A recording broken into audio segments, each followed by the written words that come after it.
Je pensais que la confiance était le fondement du mariage, ce serment tacite plus profond que n'importe quelle alliance ou promesse.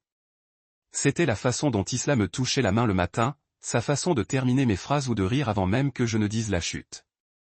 Mais ces derniers temps, cette confiance avait pris un autre goût. Tout avait commencé avec une tasse de thé. Elle me l'avait apporté comme toujours, ses deux mains autour de la céramique, la vapeur ondulant entre nous comme un ruban de paix. Camomille et miel, avait-elle dit d'une voix douce, son sourire facile. Je l'avais prise, embrassée sur sa joue, sans hésiter. Mais ce soir-là, après les premières gorgées, quelque chose s'était noué au fond de ma gorge. Pas d'amertume, pas même métallique, juste quelque chose d'anormal. Quelque chose qui n'avait pas sa place. Je me suis dit que ce n'était rien. Peut-être que le miel s'était cristallisé. Peut-être que le thé était trop vieux. Mais quand je me suis réveillé des heures plus tard, groggy et trempé de sueur, la pièce tournant autour de moi comme si j'étais sur un bateau, ma première pensée n'a pas été pour le thé. C'était pour Isla. J'ai tendu la main vers son côté du lit et je l'ai trouvé froid, vide. La nuit suivante, elle l'a ramené. Même chaleur dans ses mains. Même baiser doux. Mais dès que j'y ai goûté, j'ai su que je n'imaginais rien. C'était le même arrière-goût, juste sous la douceur florale, quelque chose de médicinal. Je n'ai rien dit, j'ai juste hoché la tête, j'ai bu la moitié, puis j'ai fait semblant d'être plus fatigué qu'en réalité et je me suis effondré dans mon lit. C'est là que le rêve a commencé. Ce n'était pas le mélange habituel de souvenirs et de fantasmes. C'étaient des silhouettes vives, précises, sombres, au pied du lit. Des avertissements murmurés que je ne parvenais pas à déchiffrer. Ma poitrine était lourde comme si quelqu'un me pressait, me maintenant immobile. Je me réveillerais en manque d'air. La peau glacée et moite. Et Isla serait toujours là. Calme. Trop calme. Me caressant les cheveux comme une enfant. Juste un cauchemar, murmurait-elle. Stress. Le mois avait été long. Peut-être avait-elle raison. Le travail avait été intense. Des échéances, des réunions, une panne de serveur qui avait obligé la moitié de notre équipe à travailler de nuit. Alors, j'ai lâché prise, ou du moins j'ai essayé, mais la fatigue ne me lâchait pas. Elle s'accrochait comme. J'ai commencé à perdre connaissance, des heures s'écoulaient de ma journée sans explication. Je revenais à moi au milieu d'une conversation dont je ne me souvenais pas avoir commencé, où je me réveillais sur le canapé avec la télé allumée sans savoir comment j'en étais arrivé là. Pourtant, chaque soir, sans faute, Isla m'apportait du thé. C'était devenu un rituel, indéfectible, attendu. Et chaque fois que j'avalais, mon instinct me criait dessus, même si mon esprit rationnel essayait de le faire taire. Le tournant est arrivé un jeudi. Isla venait de sortir faire les courses. J'étais seul dans la cuisine, ma tasse fumant encore près de l'évier. Je le portais à mon nez et inhalais profondément. Du miel de camomille. Mais en dessous, il y avait quelque chose de piquant, de léger, mais indéniable. Mon pouce accéléra. Mes mains tremblaient. Je le versai dans l'évier. Le thé tourbillonna, une spirale dorée pâle, disparaissant dans les canalisations. Je rinçai la tasse, la séchai et la reposai exactement là où elle l'avait laissée. Puis j'éteignis la lumière, me blottis sur le canapé et attendis. Ma respiration était lente, superficielle, régulière, comme un sommeil. Je laissai mon corps se détendre, mes membres se détendre, la tête penchée juste au bon angle. Je comptai les secondes, puis les minutes.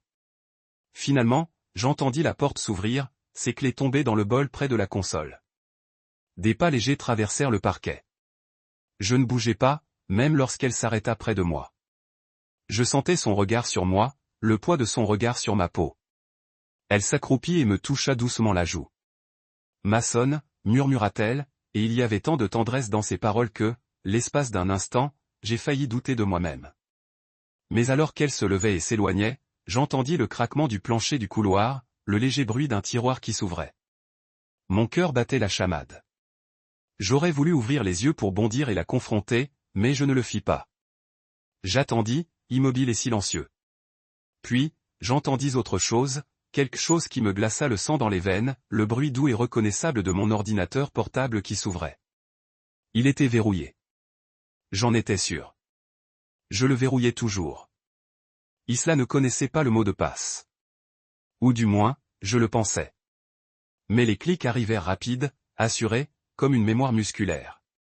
Je tendis l'oreille pour entendre le bourdonnement étouffé du disque dur, le bruit de la frappe, le chargement des pages, puis le faible bourdonnement de l'obturateur de son téléphone, encore et encore. J'attendis encore 10 minutes avant de bouger. Quand je me levai enfin, mes genoux étaient faibles, mon souffle court. Superficiel. Je marchais sur la pointe des pieds dans le couloir, le cœur battant la chamade, tous mes sens en ébullition. Elle ne m'entendait pas.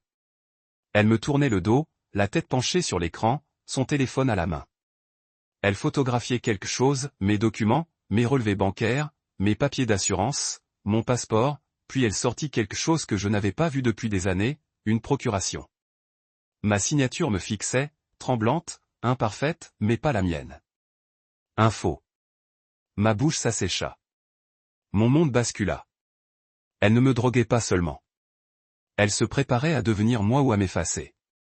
Je reculai lentement, veillant à ne pas me laisser trahir par le parquet. Je retournai sur le canapé et repris ma position, les yeux fermés, le corps inerte, le cœur battant si fort que je crus qu'il allait me trahir. Quelques minutes plus tard, j'entendis l'ordinateur portable se fermer. Les pas d'Isla revinrent. Elle se pencha à nouveau et me toucha légèrement le bras. « Tu es si fatigué ces jours-ci » murmura-t-elle. « Je m'inquiète pour toi. » J'aurais voulu lui crier dessus pour lui demander pourquoi, mais j'ai préféré laisser le silence s'installer entre nous. Lorsqu'elle s'est éloignée pour la dernière fois ce soir-là, j'ai ouvert les yeux et fixé le plafond, le goût de la trahison en bouche. C'est à ce moment-là que j'ai cessé de faire confiance à son thé et que j'ai commencé à me faire confiance. Il y a 6 mois, j'étais épanoui. C'est ce qui me hante encore, ce contraste. Cette vie si sûre, pleine et pleine de sens. J'étais ingénieur système senior dans une entreprise de cybersécurité réputée à Édimbourg. Mon équipe comptait sur moi. Les clients me faisaient confiance. J'étais connu pour ma mémoire vive, ma précision en programmation, ma capacité à repérer les incohérences dans un système comme un chien de chasse traquant une piste. Je ne faisais pas que travailler, je le vivais. Chaque ligne de code avait un rythme pour moi. Les schémas étaient plus éloquents que les mots. Et puis, petit à petit, ils ont cessé de l'être. Ça a commencé petit. Il me manquait une synchronisation d'équipe. Rien d'énorme. J'avais oublié le changement de fuseau horaire pour un appel avec un client américain. J'ai balayé l'affaire d'un revers de main. J'ai mis ça sur le compte du stress, d'une mauvaise nuit de sommeil. Mais ces oublis sont devenus plus qu'occasionnels. Les mots de passe que j'utilisais depuis des années m'ont soudain échappé. Je fixais mon écran, les doigts planant sur le clavier, complètement vide, comme si quelqu'un avait discrètement éteint la lumière en moi. J'entrais dans des pièces avec un but précis et je repartais sans jamais me souvenir pourquoi j'étais entré. Les conversations au travail s'éteignaient à mi-chemin. Les paroles de mes collègues devenaient des échos pâteux. Ils étaient polis au début, compatissants. « Ça va, Mason ? Tu as travaillé dur ces derniers temps. Tu veux souffler un peu ?» J'ai souri, hoché la tête. Faisant comme si tout allait bien. Mais intérieurement, la panique commençait à se propager. À la maison, Islao était devenue une bombe. Du moins, c'est comme ça qu'elle l'a formulé. Elle me caressait la nuque quand j'étais affalé sur le canapé, murmurant des mots comme « surmené »,« burn-out »,« besoin de repos ». Elle avait commencé à préparer mon thé avant même que je ne le demande. Toujours la même camomille et le même miel. « Ça va aider », murmurait-elle en plaçant la tasse chaude entre mes mains comme si elle était sacrée. Et je l'ai bu avec gratitude au début, car je voulais croire que la femme que j'aimais me voyait m'effondrer et voulait m'aider à me reconstruire. Je me suis appuyé sur elle plus que je ne le pensais. Elle a commencé à organiser mon emploi du temps. « Concentre-toi sur le repos, ma belle », disait-elle en me retirant doucement mon téléphone des mains.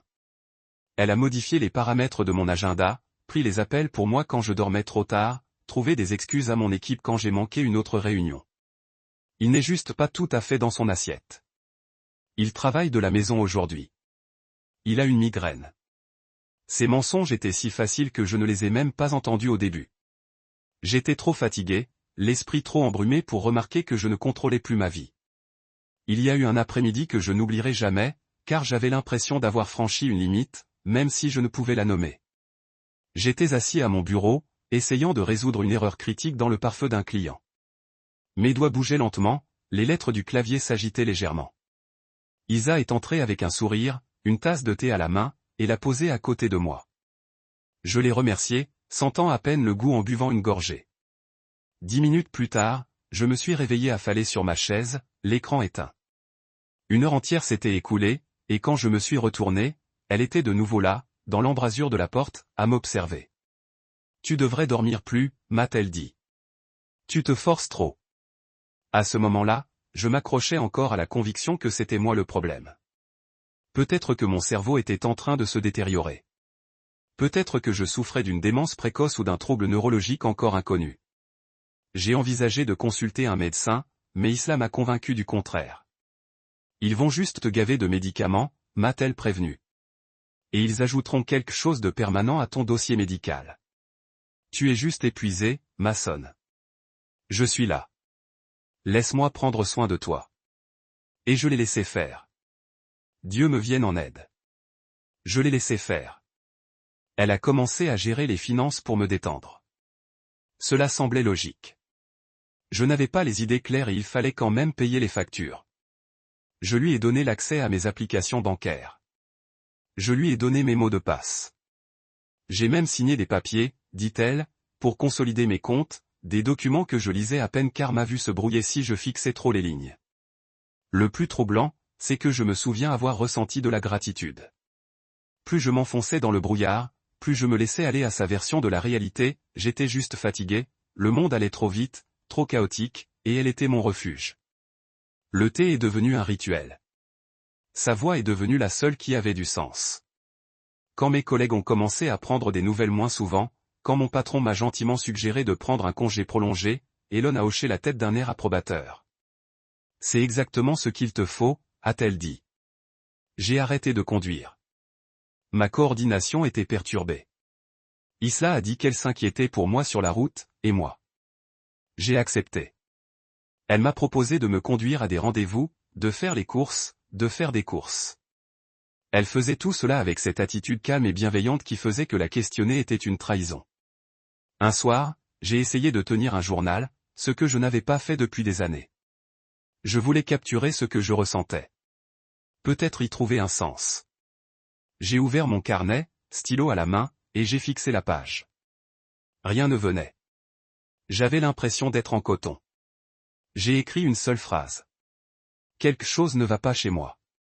Puis je l'ai barrée, honteuse, car au fond de moi, un murmure s'était fait entendre, faible, persistant. Et si tout allait bien chez moi? Et si c'était elle? L'idée m'est venue comme une fissure dans du verre. Discrète au début, mais se propageant rapidement. J'ai recommencé à remarquer des choses, comme la façon dont elle insistait toujours pour que je boive le thé tant qu'il était chaud. Comment elle m'observait après que j'ai fini. Comment son expression a soudainement changé quand j'ai laissé la tasse intacte. Le soir où j'ai fait semblant de m'endormir, je l'ai vue prendre la tasse, y jeter un coup d'œil et froncer les sourcils comme si elle était déçue. Tout s'est mis en place.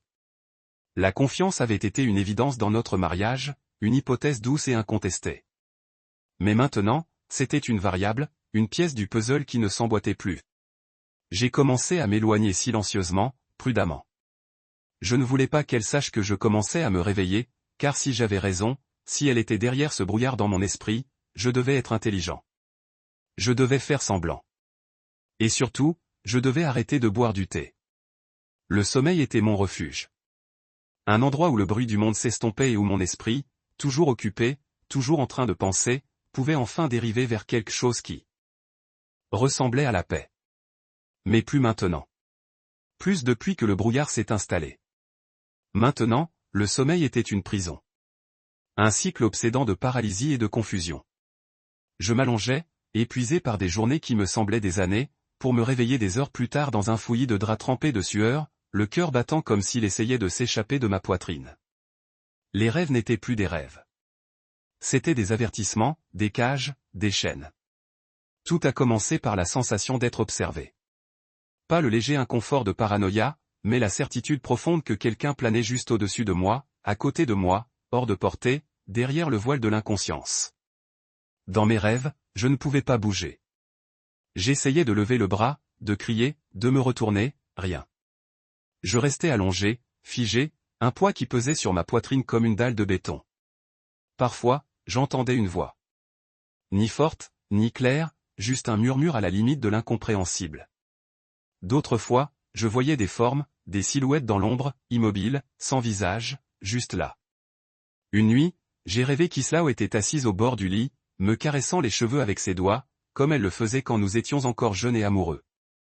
Mais dans ce rêve, son contact ne semblait pas chaleureux. Il semblait calculé, froid, comme un scientifique examinant un sujet de test. Je ne pouvais ni bouger, ni parler. Ses doigts glissèrent jusqu'à mon cou et s'y posèrent, doux d'abord, puis plus fermes. Et quand je me suis enfin réveillé en sursaut, haletante, elle était là, pour de vrai. La vie, allongée à côté de moi, les yeux grands ouverts, me regardant. Elle souriait comme si de rien n'était. Encore un mauvais rêve? J'ai hoché la tête, la gorge sèche, les mains tremblantes. Elle m'a embrassé le front et m'a dit, c'est le stress, Mason. Tu t'es trop donné à fond. Tu as juste besoin de te reposer. Ces mots étaient prononcés avec une aisance éprouvée. Une cadence apaisante qui aurait dû me réconforter, mais ce ne fut pas le cas. Parce que la façon dont elle les prononçait, comme si elle les avait répétés, comme si elle s'attendait à cette réaction précise, provoqua un changement en moi. Un changement infime, mais sismique. J'ai commencé à garder un carnet près du lit. J'ai noté tout ce dont je me souvenais. Dès mon réveil, des fragments d'images, de phrases, de sensations, les pages se sont remplies rapidement. Impossible de bouger. Elle se tient au-dessus de moi, les yeux ouverts, murmure dans le noir. Lire tout cela, c'était comme se regarder dans un miroir brisé. Mes rêves n'étaient pas aléatoires. C'étaient des schémas, des répétitions, comme si quelqu'un essayait de me montrer la vérité dans un langage que mon moi éveillé ne comprenait pas. Plus je documentais, plus c'était clair. Chaque fois que je buvais ce thé, les rêves devenaient plus profonds, plus vifs, plus sinistres. J'ai même essayé de sauter le thé une ou deux fois, en le versant dans une plante quand elle ne regardait pas. Ces nuits-là, les rêves étaient plus légers. Plus flous, moins comme des messages, plus comme une soupe de souvenirs. Toujours aussi troublant, mais pas aussi étouffant. Et chaque fois que je le sautais, Isla fronçait légèrement les sourcils le lendemain matin, comme si le code qu'elle essayait d'exécuter avait échoué.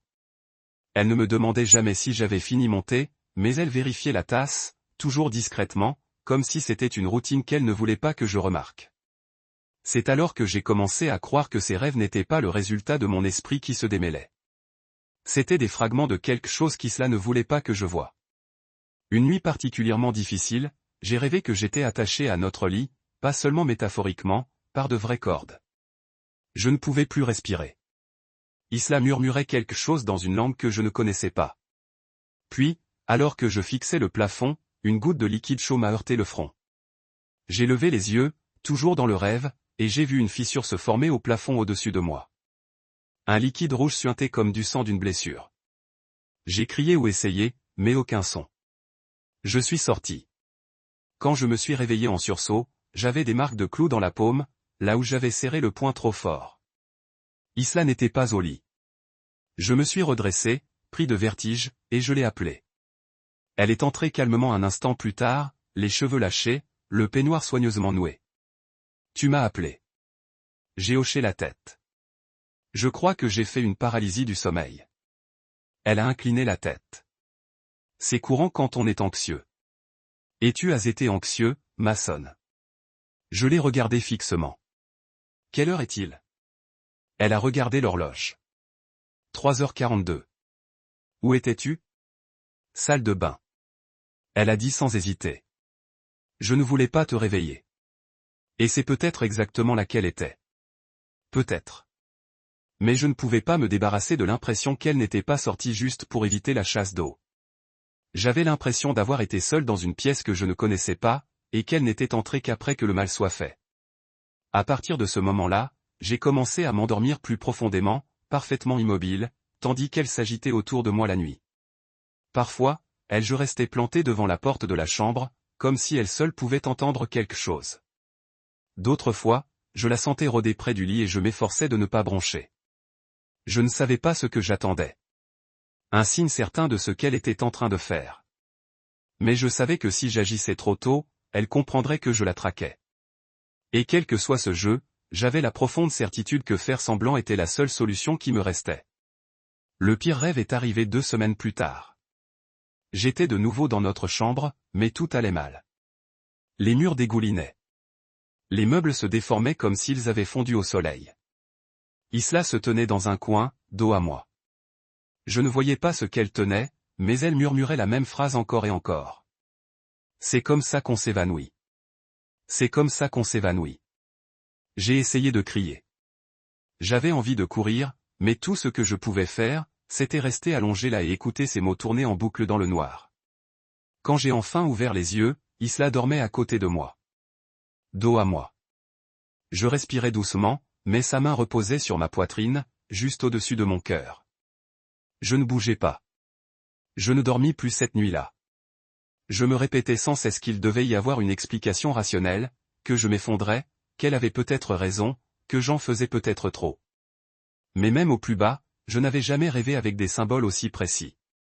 Jamais ressenti une peur aussi réelle. Quelque chose n'allait pas. Pas seulement avec moi, avec elle, avec nous. Et pour la première fois de notre mariage, je ne lui ai pas dit ce que je ressentais, car je n'y croyais plus.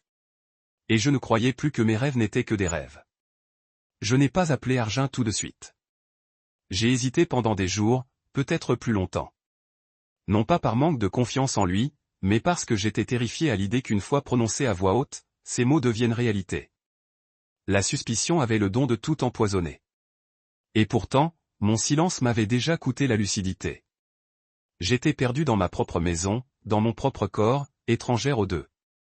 J'avais besoin de quelque chose de solide, de quelqu'un qui me connaissait avant tout. Ça.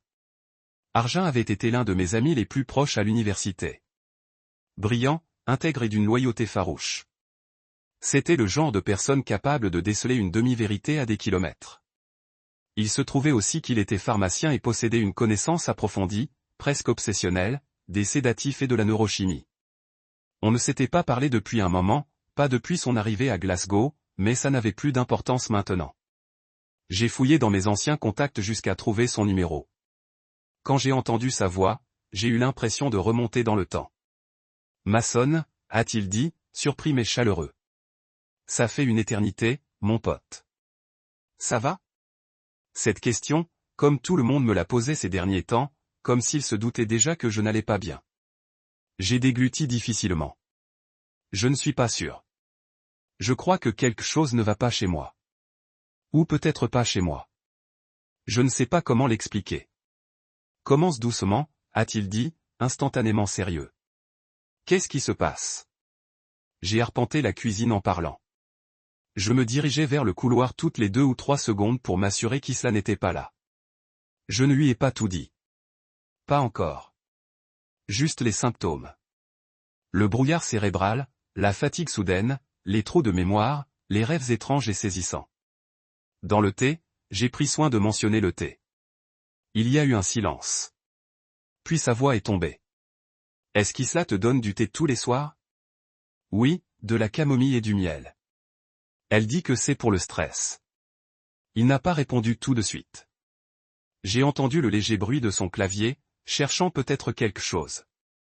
Puis il a dit, doucement, ne bois plus ce thé. Même pas une gorgée. Tu comprends?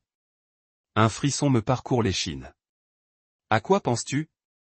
Je ne peux pas l'affirmer sans l'avoir testé, mais les symptômes que tu décris, en particulier le brouillard mental et la dissociation, sont compatibles avec certains sédatifs. Certains que tu ne goûterais jamais s'ils étaient dosés suffisamment faiblement et masqués par des infusions et du miel. Tu dis qu'elle pourrait me droguer? Je dis que c'est une possibilité. Et si c'est le cas, ce ne sera pas quelque chose d'évident, pas une dose élevée. Le micro-exercice au fil du temps est plus efficace si le but n'est pas de vous assommer, mais de vous épuiser, de vous rendre docile, confus, docile, je m'appuyais contre le comptoir, le sang me coulant du visage. Seigneur. Mason, écoute-moi bien. Arjun continua d'un ton sec et pressant. Ne la confronte pas. Pas encore. Tu dois partir du principe qu'elle est au courant de chacun de tes faits et gestes. Commence à tout documenter. Ce que tu manges, quand tu dors, comment tu te sens après avoir bu le thé, et si tu peux, gardant une partie dans un récipient hermétique. Je vais te dire comment le conserver pour les tests. Mes mains tremblaient. J'ai ouvert le tiroir à couverts et je l'ai refermé sans raison apparente. Je n'arrivais pas à réfléchir. Et si elle savait que je la surveillais? Alors fais comme si tu ne le savais pas. Garde le même comportement. Bois le thé, mais n'avale pas, fait semblant. Prends l'échantillon. Et surtout, ne lui dis pas que tu as parlé à qui que ce soit. Même pas à moi. J'ai hoché la tête, oubliant qu'il ne pouvait pas me voir. D'accord, je vais essayer. Nous avons terminé l'appel par une phrase codée qu'il m'a fait répéter. Je dors mieux maintenant. Si jamais j'envoyais un SMS ou disais ça, c'était que j'étais en danger. La gravité de la situation m'a frappé par vagues. J'étais traité comme une patiente en phase terminale. Fragile, facilement brisée, menacée. Sauf que la maladie n'était pas dans mon corps. Elle était dans la maison, dans notre relation, dans les moments de silence entre les sourires d'Islao et la tasse de thé qu'elle berçait chaque soir comme un cadeau. Ce soir-là, je fis comme si de rien n'était. J'accueillis Isla avec le même sourire épuisé. Laissa-la caresser mon bras tandis qu'elle me demandait comment j'allais. Encore fatigué, dis-je, ce qui était vrai, mais pas comme elle le pensait. Elle m'apporta le thé comme toujours, le posa sur la table basse, m'embrassa sur la tempe, s'assit en face de moi sur le canapé et me demanda ce que je voulais regarder. Ses yeux m'observèrent attentivement, à la recherche de fissures. Je tendis lentement la main vers le thé, le tint à deux mains, laissai la vapeur monter vers mon visage et forcer mon expression à une expression neutre. Merci, murmurai-je. Elle sourit. Bois-le avant qu'il ne refroidisse, sirotai-je. À peine, juste assez pour m'humecter les lèvres. Mes mouvements étaient lents et paresseux, comme si la somnolence s'installait déjà. Je posai la tasse à moitié vide, fis semblant de regarder l'écran tandis que mes pensées s'emballaient. Isla replia ses jambes sous elle et se pencha vers moi. Tout dans sa posture était chaleureux, familier, aimant, mais mon corps se tendit lorsqu'elle posa sa tête sur mon épaule. « Te souviens-tu de notre lune de miel ?» demanda-t-elle soudain, d'une voix rêveuse. Mon cœur bondit. Je me forçai à hocher la tête. Bien sûr, tu t'es endormi dans le hamac, ce livre sur la poitrine. Je me souviens avoir pensé, voilà à quoi ressemble la paix. Je ne répondis pas. Ma gorge s'était serrée. Finalement, je m'excusai pour aller aux toilettes, pris la tasse. Je vidai le reste de thé dans un récipient en plastique propre que j'avais rangé dans l'armoire à pharmacie, rincai la tasse, l'essuya, puis retournai au salon comme si de rien n'était. J'avais l'impression que mes jambes appartenaient à quelqu'un d'autre. Ce soir-là, je restai allongé dans mon lit, les yeux fermés, respirant lentement et profondément, attendant le moment où je ne pourrais plus prétendre être normal. J'avais franchi une limite. Je n'étais plus un mari qui essaie de guérir. J'étais un homme qui se prépare à la guerre. Ce soir-là, je suivis la routine comme une mémoire musculaire. Le dîner. Son doux fredonnement pendant que je nettoyais la cuisine. Mes hochements de tête prudents et mes silences bien placés. Isla ne m'a jamais demandé si j'allais mieux. Elle n'en avait pas besoin. Elle supposait que le thé continuait à faire son effet, me rendant plus lente, plus silencieuse, plus facile à modeler. Et cette supposition était la clé de tout. Elle me tendit la tasse comme toujours, ses doigts effleurant les miens en la posant. Encore chaude, dit-elle. N'attends pas trop longtemps. Je ne le ferai pas, murmurai-je, les yeux volontairement embués, d'une voix juste assez douce pour paraître à moitié vaincu. Je me blottis au fond du canapé et portai la tasse à mes lèvres. Je laissai le thé toucher ma langue, puis je n'avalai rien.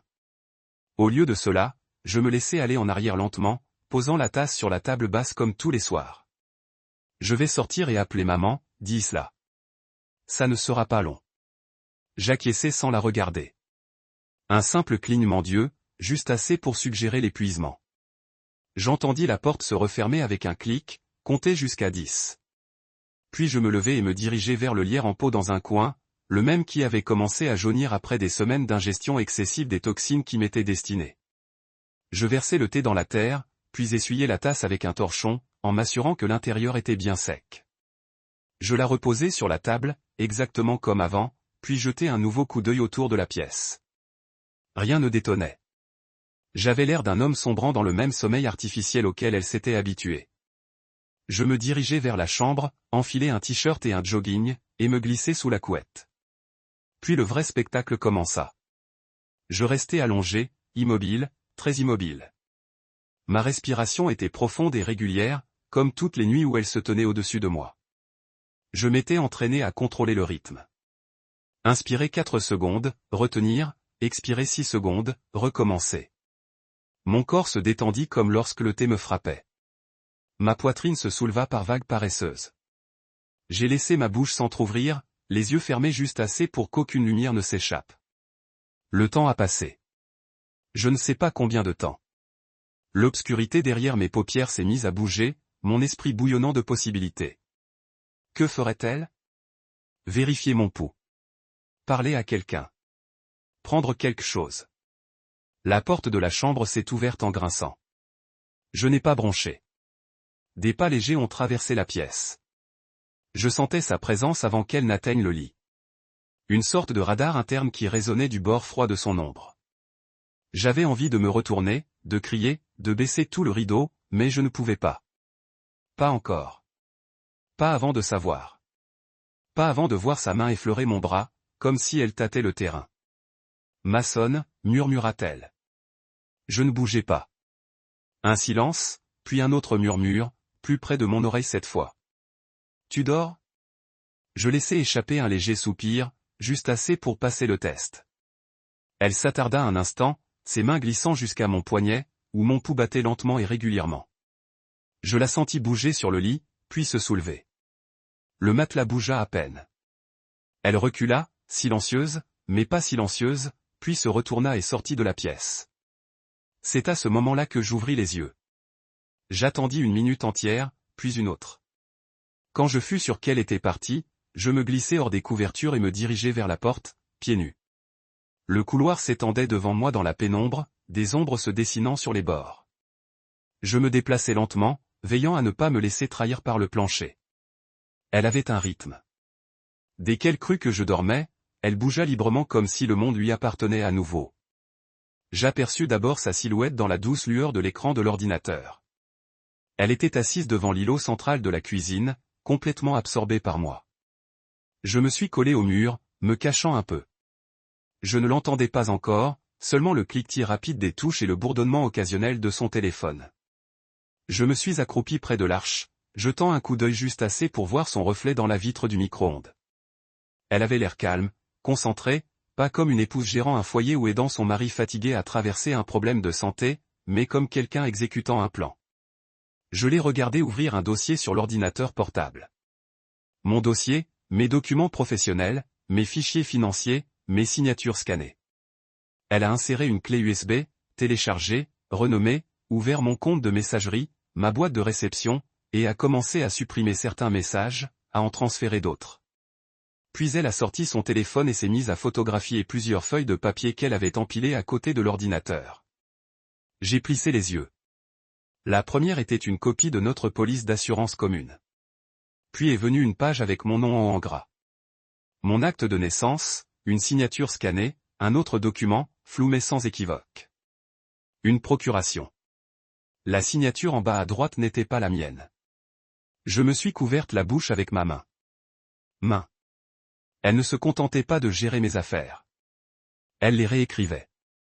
J'avais soupçonné une manipulation, un contrôle, voire une cruauté émotionnelle. Mais là, c'était différent. C'était un rasoir. Mes poings se sont serrés. Mais je me suis forcé à respirer, à rester caché. Si je perdais le contrôle maintenant, je perdrais tout. J'avais besoin de preuves. D'un schéma. D'un timing précis. Arjun avait dit qu'elle trébucherait si elle me croyait inconscient. Et c'était le cas. Tout se déroulait exactement comme il l'avait prédit. Je me suis éloigné du coin. Silencieux, prudent. Je suis retourné dans la chambre et me suis glissé sous les couvertures. Je suis resté allongé dans le noir, le cœur battant, essayant d'absorber l'énormité de ce que j'avais vu. Elle construisait un monde où je n'existais pas, ou pire, où je n'existais que sur le papier, contrôlé, réduit au silence, jetable. Elle pensait que j'étais déjà parti, mais j'étais bien réveillé. Et maintenant, la guerre aussi. J'ai attendu que sa respiration se calme. Isla s'endormait toujours rapidement après avoir accompli le rituel nocturne qu'elle pensait devoir se terminer. Inaperçu. Cette nuit-là, ce fut un mélange de transferts de fichiers et de documents volés, exécutés avec la précision de quelqu'un qui l'avait déjà fait à maintes reprises. Elle retourna se coucher 1 heure plus tard, se glissa sous les couvertures à côté de moi et se serra contre elle comme si de rien n'était. Je restai immobile, la respiration lente, faisant comme si le thé m'avait entraîné sous terre comme toujours. Elle murmura quelque chose de doux, un murmure d'affection, de culpabilité ou de triomphe. Je n'en savais rien. Je ne répondis pas. Je ne pouvais pas prendre de risque. Une fois certain qu'elle dormait, j'ouvris les yeux. La pièce brillait faiblement, la lumière de la rue filtrait derrière les stores. Je me tournai prudemment et la fixai. Son visage était paisible, beau, le genre d'expression que j'aurais pu autrefois rechercher dans le noir, espérant la surprendre dans ce doux état de liaison entre le sommeil et l'amour. Mais maintenant, cela me terrifiait. Le lendemain matin, je me suis levé avant elle. Je me suis douché, habillé et j'ai discrètement regardé mon téléphone à table, comme si c'était un jour de semaine normale. Isla marchait. Elle entra, bâillant, sa robe serrée, et m'embrassa sur la joue. « Tu as meilleure mine aujourd'hui, dit-elle. »« Je crois que j'ai enfin dormi, répondis-je. Ce thé m'a vraiment aidé hier soir. » Elle sourit. Il me fallut toute mon énergie pour ne pas reculer. Elle partit travailler vers 8h30, prétextant des réunions, un déjeuner avec un client et un éventuel retard. Je lui expliquai que je travaillerais de chez moi. Elle ne sembla pas inquiète. Pourquoi l'aurait-elle été? À sa connaissance, j'étais toujours dans sa poche, docile, drogué, déclinant.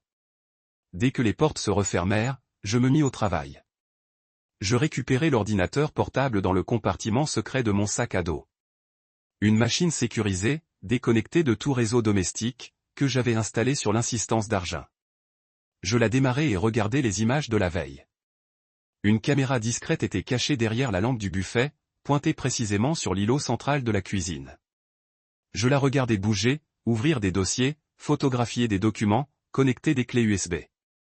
Chaque mouvement était pratiqué, efficace. À un moment donné, elle s'est connectée à un compte que je ne reconnaissais pas. Un tableau de bord bancaire en ligne avec une URL étrangère. L'interface n'était pas en anglais. Elle a transféré des fonds, beaucoup, non pas de son compte, mais du mien, ou de ce qui était le mien. Les soldes s'accumulaient dans un portefeuille international que je n'avais pas autorisé, ni même soupçonné d'existence. Elle l'avait masqué par des virements internes, blanchis par le biais de tirelires, de comptes joints, et même d'un portefeuille de crypto-monnaies oubliées auquel je n'avais pas touché depuis 2018. Puis elle a ouvert le document qui scellait tout. La procuration. Mon nom était gravé en bas, dans une écriture qui imitait le mien juste assez pour passer un coup d'œil. Le fichier était intitulé Finalmason. PDF. Final. Le mot a résonné dans mon crâne comme une sonnette d'alarme. Elle ne préparait pas seulement une sortie. Elle élaborait un plan d'évasion. J'ai arrêté la vidéo. Mes yeux brûlaient. Je me suis levé, je me suis dirigé vers la fenêtre et j'ai contemplé la rue calme. Tout semblait pareil, calme, normal. Mais je savais maintenant que la normalité était finie. Ce n'était pas un moment de distance conjugale ou de difficulté financière. Isla s'était construit une existence parallèle dans mon dos. Une existence qui nécessitait mon absence, ma complaisance ou ma chute. J'ai ouvert la deuxième caméra, celle que j'avais cachée dans le bureau. D'autres images. Elle avait fouillé dans le classeur. Je pensais être la seule à y toucher. Elle avait tout scanné. Déclaration d'impôt, vieux contrat, quelques lettres personnelles de mes parents que je n'avais même pas lues depuis des années. À quoi bon tout ça? Usurpation d'identité, influence. Mes pensées tourbillonnaient. Chaque souvenir se déformait en temps réel. Les massages du dotard le soir, les suggestions à voix basse de la laisser gérer les choses, la façon dont elle s'est portée volontaire pour gérer les factures, pour les appels sur le terrain, pour mettre en place des investissements communs, tout cela s'est réécrit dans ma tête. Ni des actes d'amour, ni du soutien, ni du contrôle, ni du désarmement, ni une disparition. Je me suis rassis et j'ai copié les images sur 2 disques séparés. L'un est allé dans mon cloud crypté. L'autre dans une fine clé USB que j'ai glissée dans la doublure de ma veste. Puis j'ai imprimé. Capture d'écran, fichier étiqueté, j'ai créé un dossier qui ressemblait plus à un dossier qu'à autre chose. Je fixais le nom à l'écran, Isla Monroe, et j'ai ressenti le plus malaise. Je l'aimais toujours. Ou peut-être que j'aimais la version d'elle que je croyais exister. L'Isla qui préparait du pain perdu à minuit quand on n'arrivait pas à dormir. L'Isla qui pleurait pendant ce foutu film Pixar sur le temps. L'Isla qui était restée sous la pluie avec moi pour notre 5e anniversaire parce que j'avais oublié le parapluie et qu'elle disait que c'était plus romantique comme ça. Mais cette Isla était morte et c'est elle qui dormait dans mon lit maintenant. C'était une étrangère dans la peau de ma femme. La journée s'écoulait lentement. Je restais vigilant, mes mouvements étaient décontractés, je m'assurais de ne rien bouger qu'elle puisse remarquer. J'ai laissé un onglet de navigateur ouvert avec un article sans intérêt pour qu'elle pense que j'avais gâché ma journée en ligne. J'ai même préparé le dîner. Son risotto préféré pour entretenir l'illusion. Elle est rentrée à 19h, m'a embrassé à nouveau sur la joue et m'a demandé comment j'allais. Je me sentais mieux, dis-je, presque revenu à la normale. Elle sourit, me toucha le visage, et je me demandais pour combien d'autres hommes elle avait joué ce rôle. Nous dînâmes comme n'importe quel couple. Nous rîmes une fois, à propos de son collègue qui renversait du vin sur sa cravate. L'espace d'une seconde, j'ai failli oublier. Presque. Puis elle tendit la main par-dessus la table et dit, « Tu es plus toi-même ces derniers temps. Je suis content qu'il travaille. » Je n'ai pas cligné des yeux, j'ai juste hoché la tête. Moi aussi. Après qu'elle soit allée se coucher, je me suis assis seul à la table à manger et j'ai regardé la chaise vide en face de moi. Elle pense que je dors. C'est laquelle bouge. C'est laquelle devient qui elle est vraiment. Et maintenant, je sais qui elle est. Elle a 2 vies. Et ce soir, j'entre officiellement dans la seconde. Le lendemain matin, je suis parti tôt, plus tôt que jamais ces derniers mois. Et ça n'a pas posé de questions. Elle a à peine bougé quand je l'ai embrassée sur le front et murmuré quelque chose à propos d'un appel d'adolescent.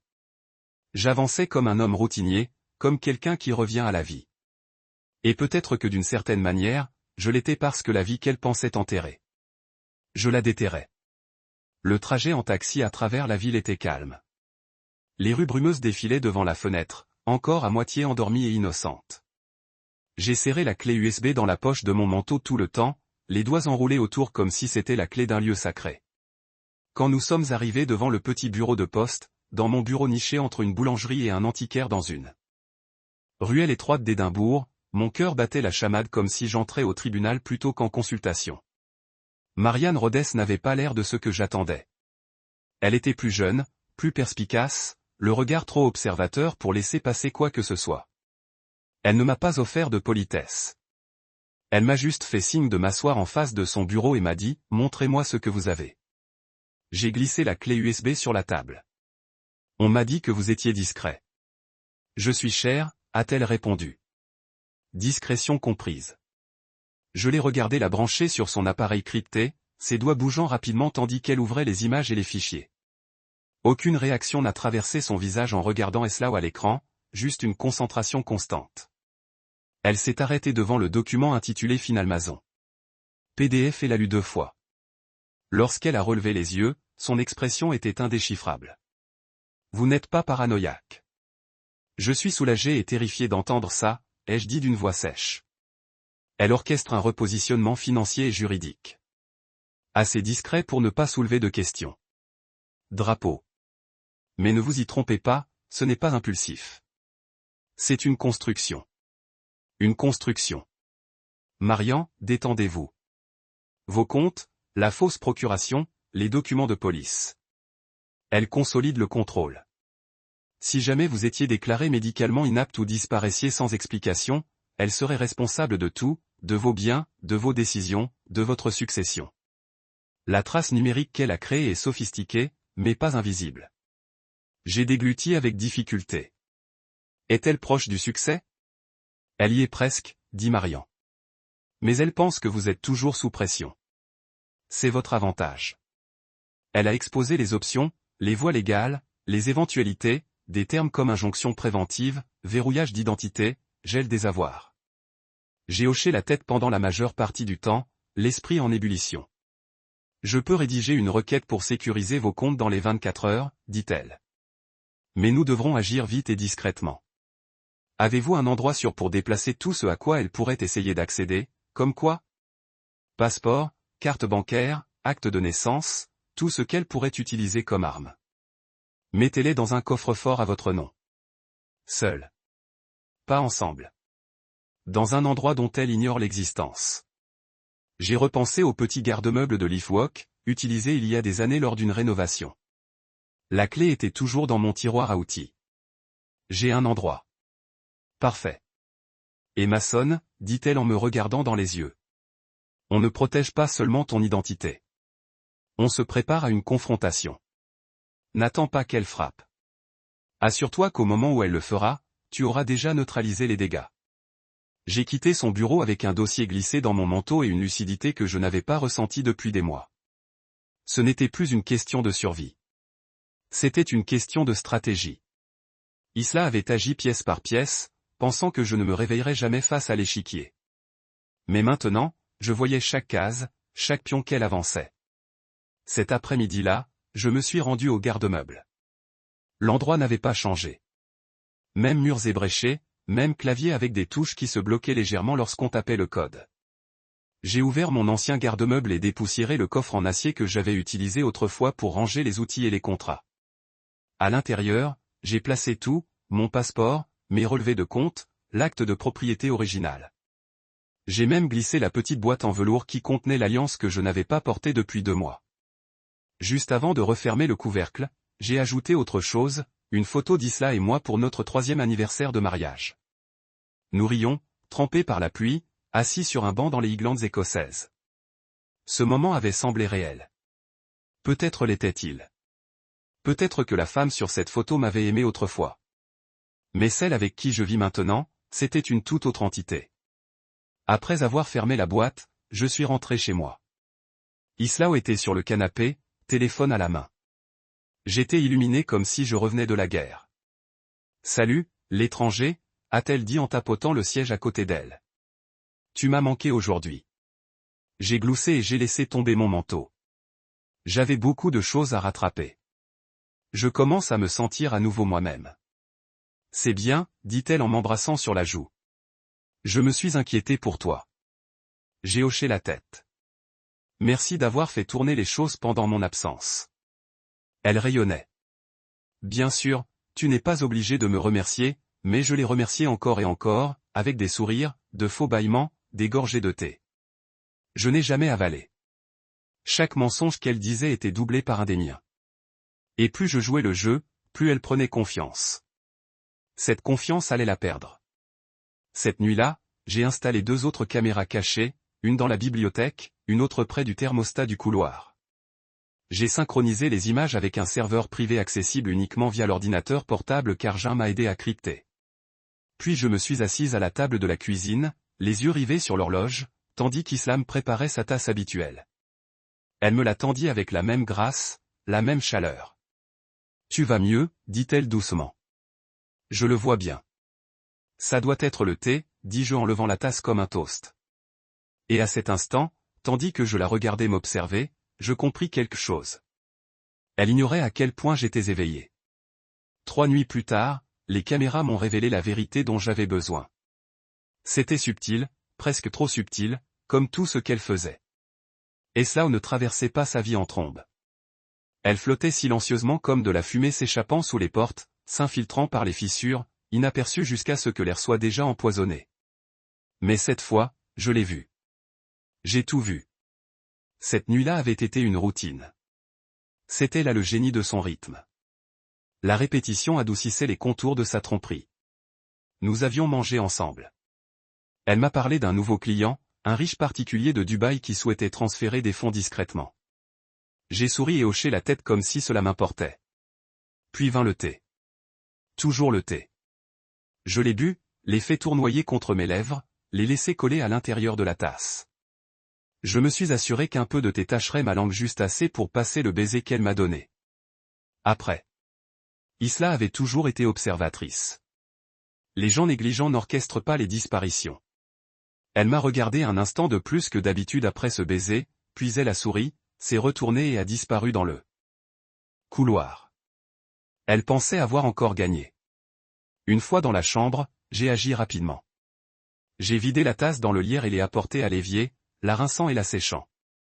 Puis je suis entré dans la chambre d'amis où mon ordinateur portable sécurisé était caché dans une armoire verrouillée que j'avais installée la semaine dernière. Le flux était en direct, net, clair, chaque centimètre carré de la cuisine visible sous 2 angles différents. J'ai accéléré pour être sûr. Là, dès qu'elle est réapparue, elle est entrée dans la cuisine avec une énergie différente de celle qu'elle avait ressentie quelques instants plus tôt. Concentrée sur sa tâche, sa robe ondulait autour d'elle tandis qu'elle se dirigeait vers l'étagère à épices, l'étagère du haut.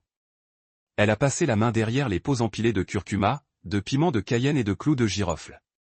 Derrière une boîte poussiéreuse étiquetée « graines de finelle », elle a sorti une petite bouteille ambrée. J'ai mis la image agrandie. L'étiquette était partiellement déchirée, mais le nom chimique était toujours là. Je l'avais déjà vu lors de mes propres recherches, et Arjen l'avait mentionné plus d'une fois. Du zolpidem, un sédatif couramment utilisé pour dormir, souvent détourné à des fins de manipulation. J'ai appuyé sur lecture. Elle a dévissé le bouchon compte-gouttes, pressé la poire en caoutchouc et versé quelques gouttes transparentes dans une tasse qu'elle avait prise sur l'étagère. Puis elle a remué, non pas avec une cuillère, mais avec un petit bâtonnet en argent. Elle était méticuleuse, comme une chimiste, comme quelqu'un qui avait fait ça à maintes reprises et qui avait un système. Puis elle a rincé le bâtonnet, l'a séché et a remis le flacon et le bâtonnet derrière l'étagère à épices. Elle a réorganisé les bocaux devant pour que rien ne paraisse déranger. On ne le remarquerait jamais. Sauf si on savait regarder. Elle a porté le gobelet jusqu'à la table, ma place habituelle, et l'Y a déposé. C'était une dose de secours, une deuxième dose. Peut-être pensait-elle que je n'avais pas fini la première. Ou peut-être aimait-elle tellement les contrôles qu'elle en avait besoin. Soyez certain. Je l'ai regardée quitter la pièce, la posture détendue, satisfaite. Elle pensait que le jeu lui appartenait toujours. J'ai interrompu la vidéo et me suis adossé à ma chaise. L'air de la pièce était lourd, lourd du poids de la vérité. Mais c'était aussi une forme de liberté. Je n'étais pas fou. Je n'imaginais pas la fatigue, la perte de mémoire ou la paralysie dans mes rêves. J'avais été ciblé, manipulé, drogué, et maintenant j'avais la preuve. J'ai immédiatement copié la vidéo sur 2 disques. L'un a été placé dans le boîtier ignifuge de l'unité de stockage. L'autre a été téléchargé sur le cloud via un portail crypté fourni par Marianne.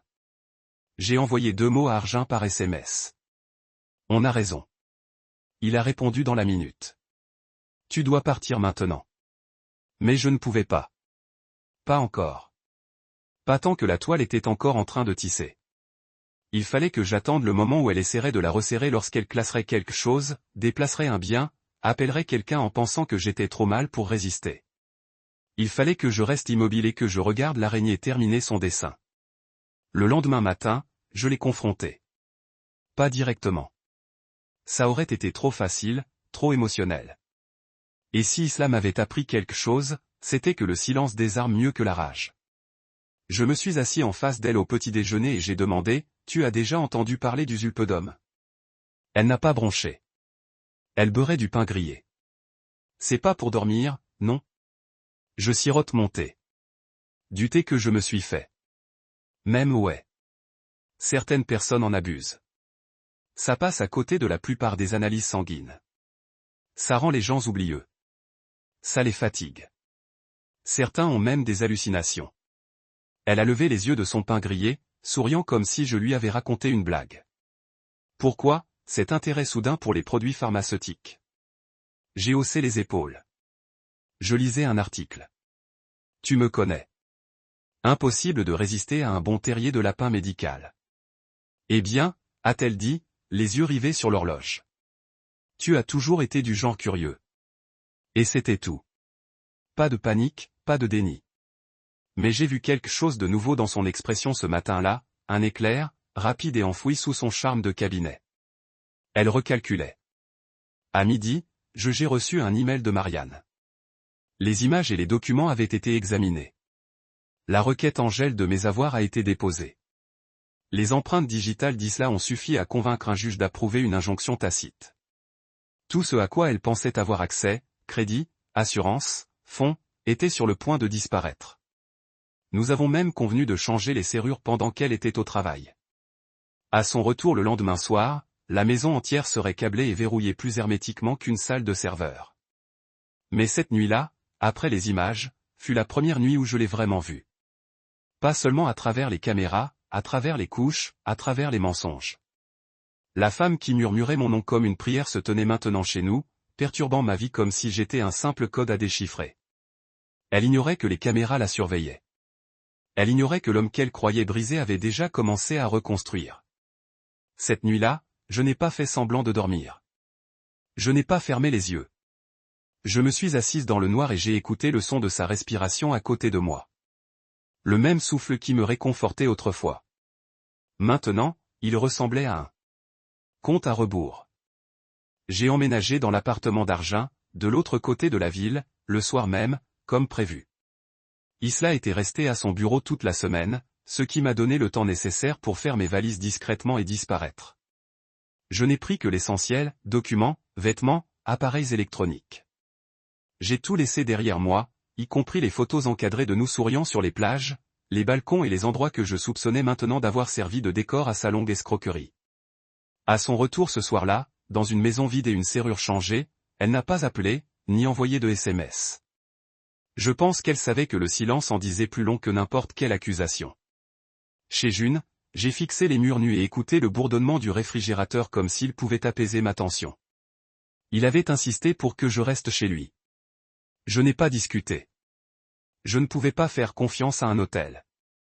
Je ne pouvais pas risquer d'être pisté par un simple passage de carte ou une application dont j'aurais oublié de me déconnecter. Isla avait fouillé mes comptes, mon agenda, mes mots de passe. Elle savait comment je pensais.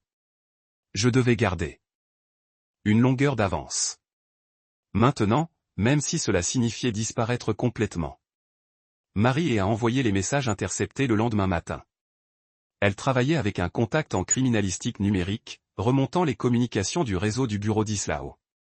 Messages cryptés, mots-clés signalés, non signalés. La recherche avait mis au jour quelque chose à laquelle je ne m'étais pas préparé. Pas seulement un vol, pas seulement une manipulation, mais une trahison teintée d'intimité. J'ai ouvert le dossier. L'objet était court. Menace transmise. Isla. Kiran. Kiran. Le nom ne voulait rien dire au début, juste une syllabe flottant dans un océan d'inconnu. Mais à la seconde où j'ai ouvert le premier message, le terrain a changé. D'Islam Monroe à Kiran Blackwell. 2 mars, 2h14.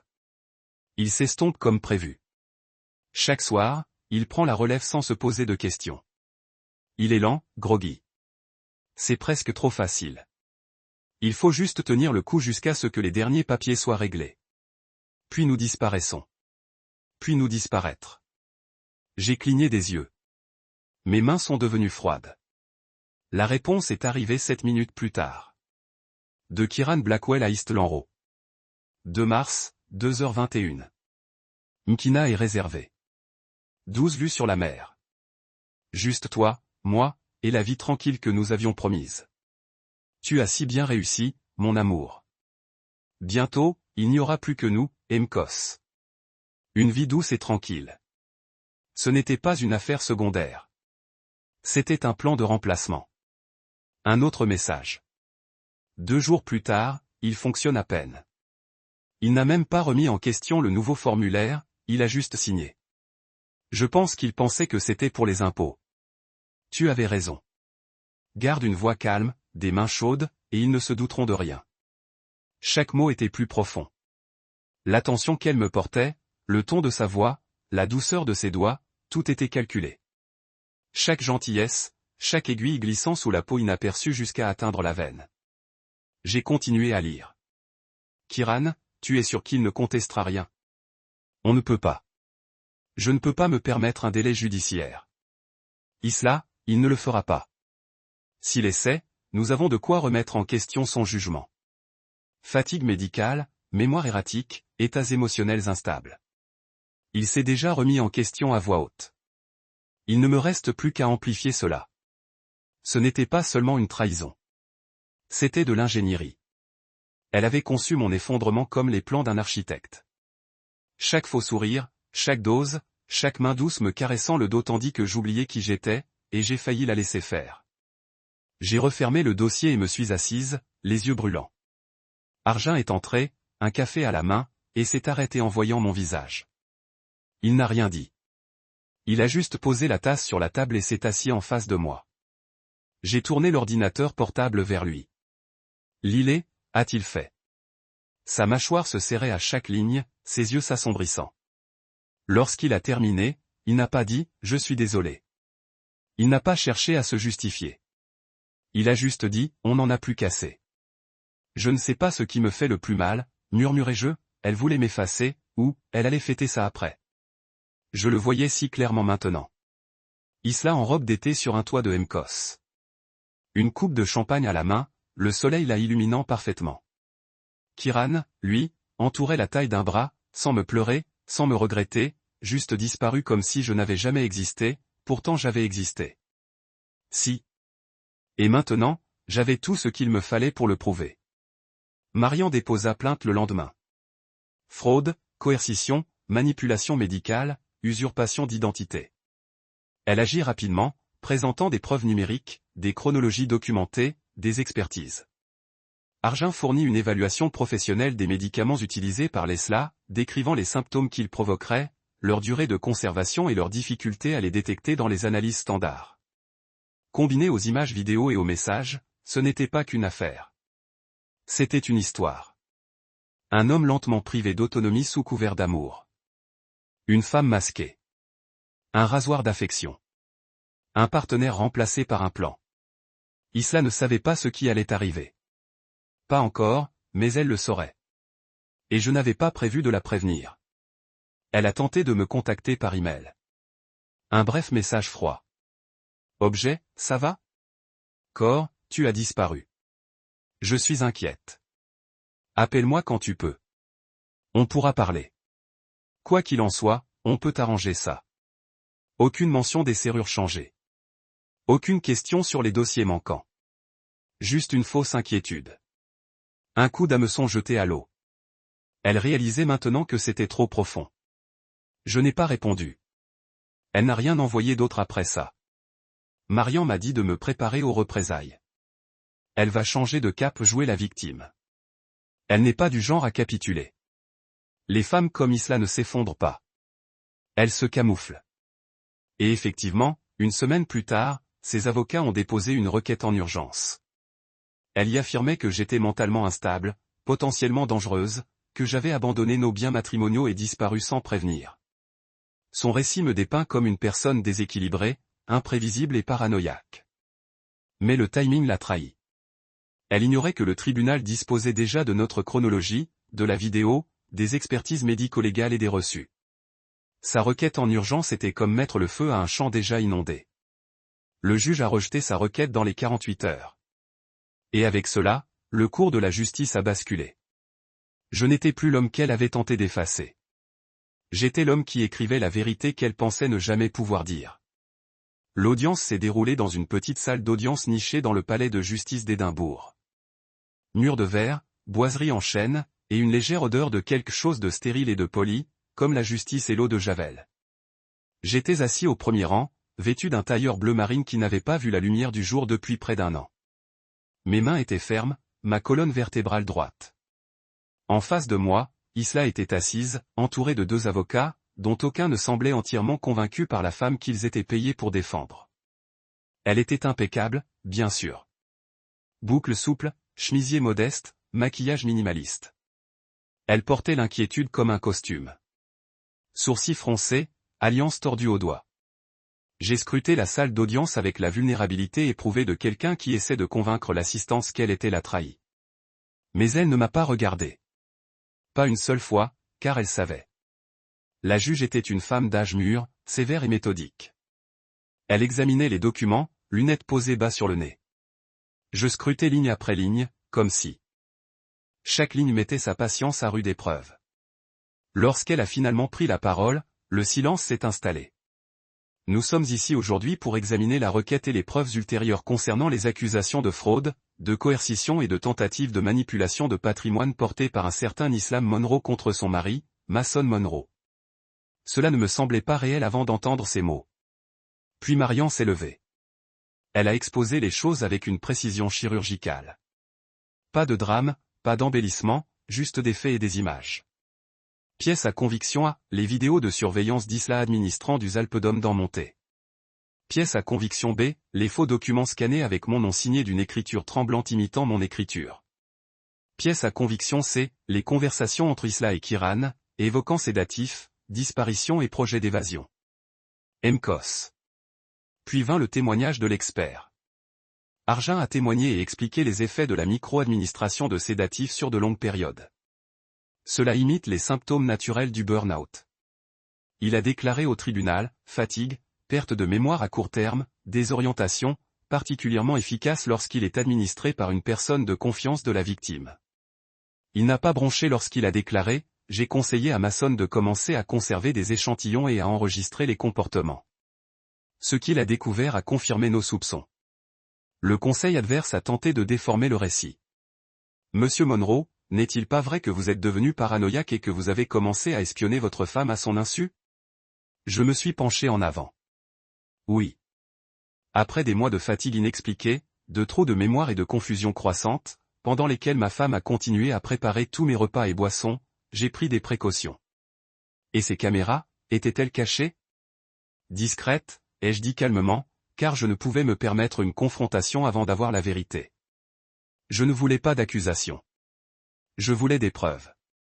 Est-ce possible? L'avocat a poursuivi en affirmant que votre santé mentale s'était détériorée et que vous aviez simplement interprété ces actes comme hostiles. J'ai fixé Islao du regard, puis je lui ai fait sentir le poids du silence entre nous. Non, j'ai dit que je n'avais pas mal compris. Je l'ai vu. Je l'ai enregistré et j'ai lu les messages qu'elle a envoyés à l'homme pour qui elle comptait me quitter après m'avoir dépouillé de mon identité. Le silence a alors assailli la salle. Lorsqu'Islao a finalement témoigné, elle a pleuré. Bien sûr, je n'ai jamais voulu lui faire de mal, murmura-t-elle. Mason n'allait pas bien. Il se repliait sur lui-même, oubliait des choses, devenait erratique. Je voulais juste aider. J'ai peut-être fait des erreurs. J'ai peut-être dépassé les bornes en essayant de protéger notre avenir. Mais je l'aimais. Je l'aime toujours. La juge ne sourcilla pas, Islao, dit-elle d'un ton neutre. Niez-vous avoir falsifié les documents présentés comme preuve? Je ne me souviens pas d'avoir signé quoi que ce soit de ce genre. Marian se leva. Votre honneur, les métadonnées du fichier numérique datent la signature du 2 mars à 20h03. Immédiatement après un échange de messages au cours duquel Madame Monroe déclarait, et je cite, qu'il n'avait même pas remis en question le formulaire, mais simplement signé. Je pense qu'il pensait que c'était pour les impôts, Islao se figea. Son avocat lui prit le bras. La juge se pencha en avant. Vous répondrez à la question. La voix d'Islao se transforma en un murmure. Non, je ne le nie pas, et c'est à ce moment-là que tout s'est terminé. Ni avec un coup de marteau, ni avec des cris, juste avec l'effondrement silencieux d'un mensonge trop fragile pour résister au poids de la vérité. La décision tomba rapidement. Tous les comptes partagés furent gelés et examinés. Les faux documents furent invalidés. La procuration fut jugée frauduleuse. Le juge accorda une procuration permanente. Une ordonnance restrictive a été émise, tous les transferts financiers effectués sous la fausse autorisation ont été annulés et l'affaire a été renvoyée pour complément d'enquête. À la fin de l'audience, je suis passé devant elle sans un mot. Elle ne m'a pas contacté. Elle n'a pas demandé pardon. Elle est restée assise, seule, dans la salle d'audience, son sang-froid finissant par craquer. Dehors, il pleuvait. Une légère bruine froide m'a caressé la peau sans s'excuser. Arjun attendait près de la voiture. Marianne se tenait à ses côtés, les dossiers sous le bras, comme si le travail était terminé, et les dégâts enfin recensés. Mais le problème, c'est que les dégâts ne s'arrêtent jamais vraiment. Ils s'arrêtent simplement. J'ai emménagé dans un appartement modeste à la périphérie de la ville. Calme, minimaliste, sûr. J'ai changé tous mes mots de passe, verrouillé tous mes comptes, mis à jour toutes mes empreintes digitales. Mon nom m'appartenait à nouveau. Parfois, tard le soir, je fais encore du thé. Je fais chauffer l'eau lentement. Je remue le miel moi-même. Je le sirote sur le balcon, le vent me caressant le visage. Je regarde les lumières de la ville au loin et je laisse le calme m'envahir. Sur moi. Et chaque fois que je prends cette première gorgée, je me souviens à quel point j'ai failli tout perdre. Comme cela aurait pu arriver si j'avais continué à boire. Mais je ne l'ai pas fait. Je n'ai pas bu le thé. Et grâce à ça, je me suis réveillé juste à temps.